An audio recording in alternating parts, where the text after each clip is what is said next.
প্রশ্ন, মাপকাঠি একটি। যে মেয়ে পেয়েছে অঙ্কে 100, যে ছেলে ভূগোলে সেরা, তারাই তো ভালো। সবাই বলছে হীরের টুকরো এরা। কাগজে তাদের ছবি ছাপা হয়, টিভিতে দেখায় মুখ। ওদের জন্যে আমারও ভাই আনন্দে ভরে বুক। তবু কেন জানো, তোমাকে বলছি, দেখে শুনে পাই ভয়। শুধু এত এত নাম্বার পেলে ভালো ছেলে মেয়ে হয়? আচ্ছা ধরো না, যে মেয়ে পেয়েছে অঙ্কে অনেক কম, ওর গান শুনে মুগ্ধ সবাই, হাততালি হরদম। ওই যে ছেলেটা পাশ করে গেছে এবারেও টেনে টুনে, বলতে কি ভাই আমরা অবাক ওর আবৃত্তি শুনে। নাটকে ওর নেশা আছে খুব, পরের বিপদে ছোটে।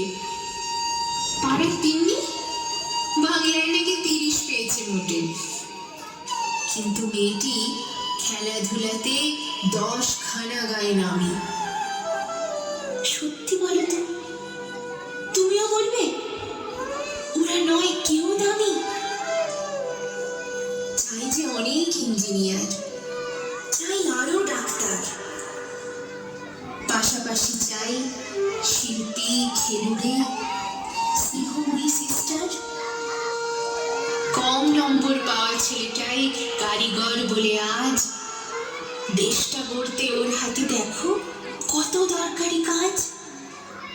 পরের দুঃখে কাতর যে মেয়ে মুখটি করেছে কালো, কম নম্বর পেয়েছে বলে কি বলবে না ওকে ভালো? অভাবের টানে কলেজে পড়েনি, ছোট ধর্মার বাড়ি, তবু ছেলেটা বাবা মাকে দেখে ভাড়াতে চালায় গাড়ি। তাই বলছি কি, শুধু নম্বরে হয় না কি মাপকাঠি? ভালো ছেলে মেয়ে বলতে কি ভাই, মানুষ চাইছে খাঁটি।